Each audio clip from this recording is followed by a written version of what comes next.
Seguimos en la tertulia de este viernes, 17 de julio de 2020. Estamos con Óscar Sarlo, Gonzalo Pérez del Castillo, Juan Grompone y Alejandro Aval. La Constitución de 1830 cumple 190 años este fin de semana. Ese es el tema que en principio iba a ser uno en el orden del día, creo que se extiende. Eso fue lo que surgió de la conversación durante la pausa y lo que dicen los oyentes también, ¿no? Por ejemplo, yo no le pregunté a los oyentes y sin embargo los oyentes contestaron. Soledad manda un mensaje así, entre signos de admiración. Seguimos, hay que continuar con este tema. Y no es el único, ¿no? Hay una cantidad que van por ese lado, entienden que esta es la mejor forma o una de las buenas formas de conmemorar un aniversario como este, el que vamos a estar viviendo en las próximas horas. Sí, con mucho gusto lo hacemos porque en realidad la conversación recién estaba iniciándose, sobre todo a partir del zapatazo de Juan que quedó para el final y al que varios quieren contestar. ¿Quién va primero? ¿Alejandro? ¿Óscar? Óscar primero, a ver. Bueno, yo disfruté mucho la explicación de Juan, como siempre, porque él aporta una lectura, digamos, material de la historia, de los fenómenos sociales, pero yo diría que si uno se queda con que esa es la razón de una constitución, estaría de más todo el resto. Podríamos seguir siendo parte de una evolución material del mundo y no tendría explicación. Una cantidad de fenómenos que requieren entender el margen de discrecionalidad o de libertad que ponen, libertad acotado a lo posible, ¿no? Pero digamos que el margen de libertad que pone la espiritualidad de un momento histórico, de unas sociedades, ciertas conformaciones que hacen a que esas condiciones materiales tomaron un desarrollo y no otro. Es decir, eso puede ser parte de una explicación, pero no nos permite comprender por qué llegamos a ser lo que hoy somos, que es bastante distinto de lo que seguramente soñaron o imaginaron muchos de los que diseñaron nuestra creación. El Uruguay es más que una factoría, el Uruguay es más que una cantidad de cosas, pasó a tener un rol internacional imprevisible para muchos porque además cambiaron los liderazgos mundiales. Inglaterra dejó de ser la madre de todo el orbe y pasó a ser Estados Unidos. Y el trato nuestro con Estados Unidos fue distinto. Uruguay pasó a conformar una modalidad de intervención internacional en la constitución del Tribunal de la Haya, después de la Primera Guerra Mundial, en la Convención de Paz. En fin, Uruguay se empezó a destacar por otras cosas. Y finalmente por el fútbol, que es lo que quisiera decir en una próxima intervención. El fútbol termina delineando el espíritu, la espiritualidad con la cual los uruguayos hemos construido un modelo sobre esa base material. Qué curioso, ¿no? Qué curioso que en la misma fecha, 18 de julio, mañana estemos conmemorando 90 años del Estadio Centenario, bueno, y del primer mundial que hubo en el planeta, que se celebró nada menos que acá y que Uruguay ganó, ¿no? Por eso lo quería traer, porque me parece que los dos hitos que terminan de redondear la independencia uruguaya, la autonomía, es cuando en 1930 le ganamos a la Argentina y no nos asustamos de ganarle la final, y le ganamos a Brasil en el 50 y terminamos de redondear, nosotros somos otra cosa, no somos títeres de ninguno de los dos países, y eso se demostró en el simbolismo del fútbol. Qué notable que el 30 y el 50 jueguen ese papel en la historia de la nación oriental, ¿no? Sí, sí. ¿Algún oyente? Teníamos estadio, que es bastante más importante. ¿Perdón, qué decías?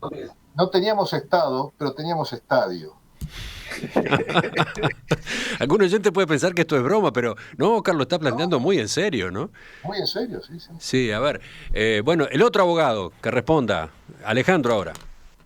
Bueno, yo no le quiero responder como tal a lo que dijo Juan, que es con quien quizás tenga algunas menores coincidencias en lo que expresó. Pero debo volver un poco a lo que decía al principio de mi intervención anterior. Yo creo firmemente que en realidad hasta 1825 incluido, no pensábamos ser un país independiente. No pensábamos ser un país independiente. Juan dice que en realidad los ingleses intervinieron o pretendieron intervenir en el Río de la Plata por el problema del tasajo allá por 1807, 1808, pero bueno, seguramente puede haber tenido algo que ver eso, ¿no? Y de una manera importante. Es cierto que el tasajo era el alimento de los esclavos, en realidad, y de las poblaciones más humildes que trabajaban en la producción de bienes primarios para el mundo, llamémosle, civilizado europeo, incluido Estados Unidos de alguna manera. Pero luego todo eso es muchísimo más complejo que decir simplemente que los ingleses fueron los que nos obligaron a ser independientes. Había un problema entre Brasil y Argentina, por lo pronto, que no se solucionaba nada más que diciendo que no éramos ni de unos ni de otros. Eso es verdad. Y ahí no era un tema de tasajo directamente. Lo que pasa es que a Inglaterra le interesaba que acá hubiera calma, que el Río de la Plata estuviera abierto para el comercio, no solo por el problema que mencionaba Juan, sino para el comercio en general, con un mercado muy importante que, según tengo entendido, llegaba hasta Bolivia, a través de los ríos, naturalmente. Pero o sea que es bastante más complejo que lo que dice Juan. Lo que dice Juan seguramente es verdad, y seguramente la intervención inglesa tuvo un factor importante para ser provocada en la necesidad de controlar el mercado de tasajo. Pero también había en Argentina, también había en el sur de Brasil producción de tasajo, y sin embargo lo que los ingleses dijeron fue, bueno, vamos a impulsar que no se peleen más, así queda el Río de la Plata tranquilo y tenemos un acceso fácil a un mercado en general, que si no, no entraríamos. Ahora, ¿qué queríamos acá, o qué querían los uruguayos en aquel momento? Y las leyes del 25 no son leyes de independencia, son leyes de autodeterminación. En realidad, la segunda ley, lo digo de vuelta, decía que en aquel momento, y después se revirtió, decía que éramos argentinos. Decíamos, manifestamos nuestra voluntad, primero declaramos que siempre hemos pertenecido a las provincias argentinas y que queremos seguir perteneciendo a las provincias argentinas. No a Buenos Aires, sino a las provincias argentinas, que era un concepto mucho más amplio y quizás de raíz federal. Pero bueno, con esa ley que nos declarábamos un poco más que separados de Brasil del todo y unidos a la Argentina del todo, se iba a continuar el conflicto entre Argentina y Brasil. Así que la única manera era ponernos en el medio como un estado tapón, como decían. Y bueno, los uruguayos lo aceptamos porque ciertamente que, como decía Óscar, el Uruguay ya tenía diferencias culturales, diferencias casi diría que espirituales con la mayoría de la Argentina, por lo menos con Buenos Aires y naturalmente con el imperio de Brasil, ¿no? ¿Verdad? Entonces, Juan, lo tuyo es un aporte buenísimo, es muy bueno para que lo tengamos presente, pero creo que no se puede reducir todo a un problema de producción de tasajo, de que no somos el resultado de la producción del tasajo, o solo el resultado de la producción del tasajo. Aparte de esto, como seguramente no me vas a dejar intervenir más, Emiliano, quiero decir que una de las cosas no, te voy a dejar, no te preocupes, Alejandro. Pero quiero detenerme acá porque mientras terminaba de hablar Alejandro en esta frase, Óscar, en la pantalla veo que asentía sonriente, ¿no? Como que da la impresión de que está bastante de acuerdo en esa discrepancia con Juan. Y mezclo acá un mensaje de un oyente, celular terminado en 345, teniendo en cuenta lo que contaba Alejandro a propósito de cómo los nombres de los constituyentes del 30 tapizan la zona de Pocitos, ¿no? Con varias calles. Pregunta este oyente, ¿hay alguna calle que recuerde al Saladero Medina o al primer exportador? Interesante, ¿no? No sé si tienen respuesta para esta pregunta. Yo creo que sí, que hay.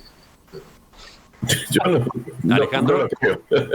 Discrepo con Oscar. La verdad que no lo sé. ¿Y Juan? Juan, No, sí. Pequeña intervención. ¿sí? Maciel era el más grande saladerista de la zona, de modo que ahí tienen un hombre que tiene muchas cosas que se llaman Maciel. Uh-huh. Una de las cosas, último que quería decir, Emiliano, y que te pido que me des medio minuto, Sí, dale. me sigue asombrando cómo la gente más joven y no tan joven, se toma con mucha alegría el 18 de julio porque figura en los calendarios como un día feriado, pero no saben qué es. No saben por qué, ni siquiera por qué es que el 18 de julio es feriado, ni siquiera con la vaga idea de que la Constitución de 1830 fue jurada ese día, ni probablemente ni de que existía la Constitución de 1830. La verdad es que yo creo que en la generación nuestra eso no pasaba. Yo creo que todos teníamos conciencia que el 18 de julio tenía relación con nuestra primera Constitución. Sí, mirá, por ese lado tengo algunos mensajes de oyentes también y los intercalo antes de seguir escuchándolos a ustedes. Álvaro dice, la verdad habría que hacer más tertulias históricas como esta, que nos enriquece como personas y como ciudadanos. Hay muchas personas que no tienen idea lo que se conmemora mañana. Yo tengo un comercio y mis clientes se enteran que mañana es un día festivo porque yo les digo que no abro. Punto. Después aparece este otro mensaje, por ejemplo, el de Héctor, que dice, yo quiero a estos 4 docentes dando clases en formato tertulia, los 4 juntos, 2 horas en sextos años, enseñando a pensar a los jóvenes y consiguiendo seguramente la máxima atención. Probablemente sea imposible, pero me gusta soñar. Miren qué bien los están recibiendo del otro lado. Y qué bien, digamos, cómo se valora el hecho de que por esta vía de la conversación entre 4 voces tan autorizadas, por otra parte, el aniversario de mañana cobre este cuerpo, no cobre esta dimensión, no sea simplemente eso, un feriado. Creo que acá hay toda una discusión interesante aparte, que es cómo conmemorar los feriados patrios en general. Este de la Constitución es uno, pero no es el único caso. Gonzalo, dale. Sí, yo voy a estar de acuerdo con Juanjo que la lucha por los bienes materiales y por la conquista de los bienes materiales mueven al mundo y siempre movieron al mundo. Pero también es cierto que las ideas mueven al mundo. ¿Y cómo? Cuando nosotros adoptamos una constitución basada en esos pensadores libertarios, nosotros le estábamos dando al Uruguay una fuerza tremenda. Una fuerza que incluso con el tiempo, como mencionaba yo anteriormente, se impuso a otra pugna que es tan feroz como la conquista de los bienes materiales, que es la conquista por el poder. Y nosotros después de la jura de la Constitución tuvimos casi un siglo de unas luchas encarnizadas por el poder. Y sin embargo estas ideas que estaban ahí escritas en esta Constitución fueron las que prevalecieron. Son el motivo por el cual nosotros hoy día se nos considera un país que pertenece al mundo occidental. ¿Por qué? Porque nuestras repúblicas fueron fundadas con esos valores y con esas ideas. Y entonces esto no es poca cosa. Cuando se fundan las Naciones Unidas, se fundan con esos mismos principios y valores. Oscar, y nosotros nos sentimos muy identificados con eso. Oscar te está interrumpiendo, ¿eh? No. Después. Es normal que los abogados interrumpan cuando habla un libre pensador. Pero es lo que yo quería decir. Pensador independiente.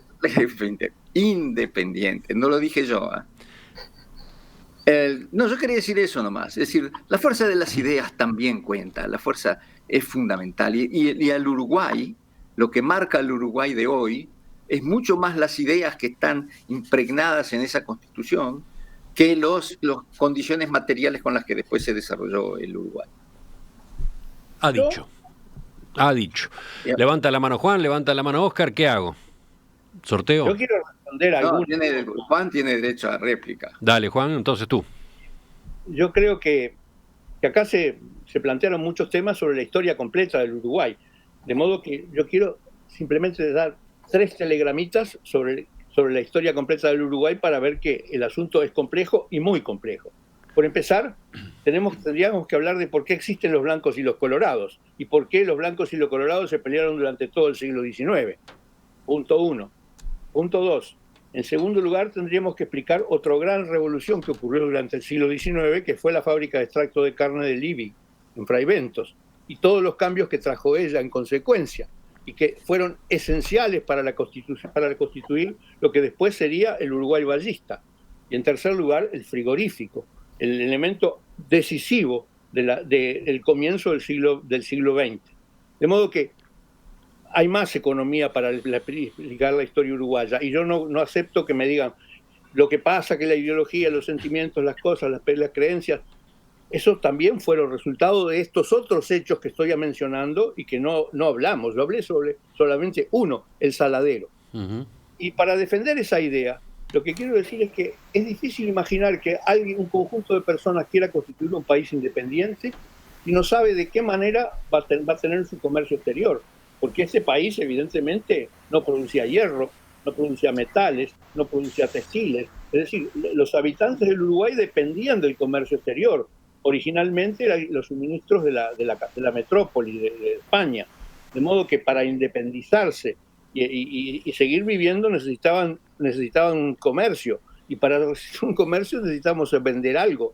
Es decir, que la razón de los productos de venta exterior para el Uruguay son lo que constituyen la razón de ser del Uruguay, porque sin esos productos el Uruguay no tendría telas, no tendría combustible, no tendría todos los suministros que le tiene que suministrar Europa que le tenía que suministrar Europa en aquel entonces. De modo que no estamos hablando de una tontería, estamos hablando de la razón de ser, de la independencia. Punto.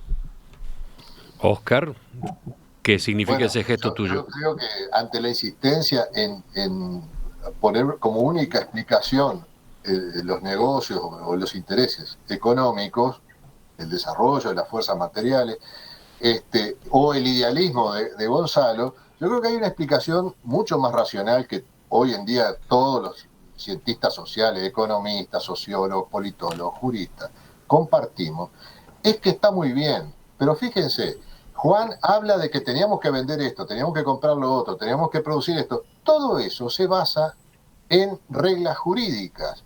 Por lo tanto, la economía, la explotación, todo lo que tenga que hacerse en el mundo material requiere instituciones.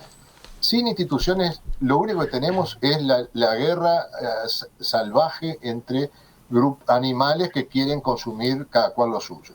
Entonces, la transacción histórica es que a determinado momento esas fuerzas materiales encuentran en el desarrollo del Estado y en ciertos estados que son más sustentables que otros.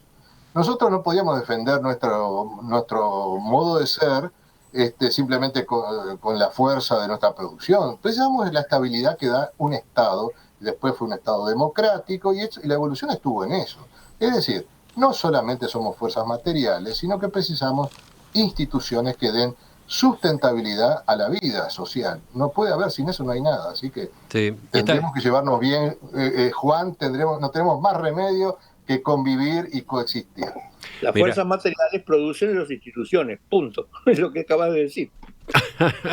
Y está bueno cada tanto recurrir al texto de aquella Constitución. Eso no tiene explicación material. ¿Cómo es que producen eso? No hay forma. Porque tanto producen una cosa como la otra. Entonces, hay otras cosas, me parece, que son algo muy subjetivo, socialmente subjetivo, que son las expectativas. ¿Cómo vivimos las expectativas? Cada vez más los economistas son conscientes de que esto es un problema que cambia la realidad material, por lo menos en el corto plazo, es así. Si hablamos de siglos, como le gusta hacer a Juan, obviamente que el resultado es previsible en ciertos grandes números, pero en lo corto, que es lo que son los términos de nuestras vidas, me parece que manejar las expectativas, y en esto forma muy importante papel tiene el derecho, en eso es fundamental. Mire, yo decía, no viene mal darle alguna mirada al propio texto de aquella Constitución, y acá voy a basarme en Leonardo Guzmán, el doctor Leonardo Guzmán, que hoy publica, como siempre los viernes, su columna en el diario El País, centrada en la Constitución del 30, y en un momento destaca esto: por encima de lo perecedero, aquel texto primigenio contiene esencias que merecen conmovernos y empujarnos.